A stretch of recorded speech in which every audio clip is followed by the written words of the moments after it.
Hey everybody, Dr. Diaz here, and beginning our series of demonstrating particular case histories that come into our office and presenting them through an x-ray uh, analysis and kind of give you a chiropractic perspective and kind of help you out in understanding, say, how the position affected the patient, and a little bit of the history, how they presented, and some of the things that we did to try and help them out and hopefully give you a little bit more insight on just how chiropractors in general look at an x-ray series when presented with a particular case history. So in this first episode we have an 8-year-old boy, and his particular history was he was at a pool party and there was a lot of kids swimming around and he happened to be in the water, and another kid unfortunately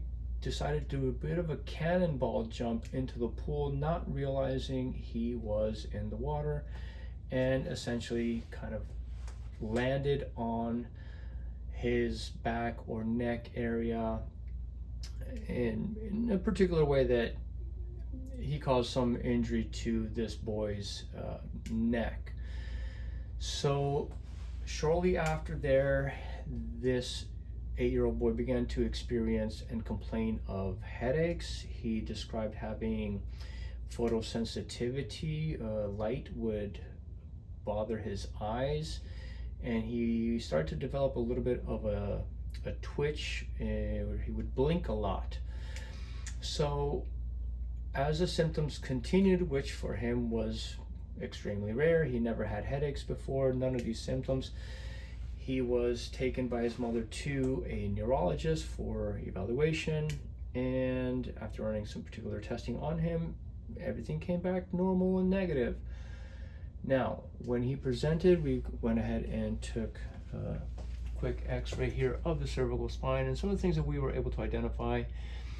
Notice the occiput, that would be this area, the base of the skull. It's a little elevated on the right side compared to the left, and his upper cervical spine, you can see how slanted it is right there around C2. So there is some upper cervical disturbance where you see an open wedge on the right side compared to the left.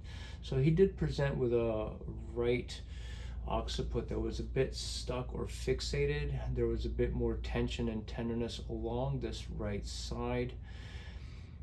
We also see a little bit of elevation of the left T1, or the first rib, left side compared to right. So we see how the center of his head is not in line with his spine. So that was his presentation. So over the course of some time, we began working on this right upper cervical area in particular, just focusing on that C2 and occiput region over here. And we did begin to notice a decrease in his headaches, the frequency of them. And I'll slide this down a little bit so we can see a little bit better that left T1 and right T1 right there.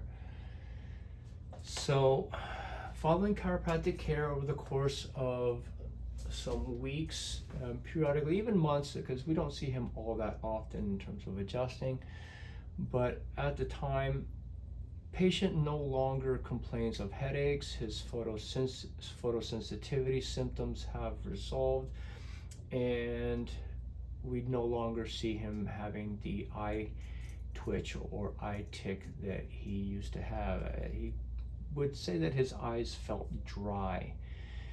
So he still has a tiny bit of wedging on that upper right side when he presents for adjusting. So we do still notice some fixation on the upper right occiput, but his symptoms have certainly improved quite a lot and decreased.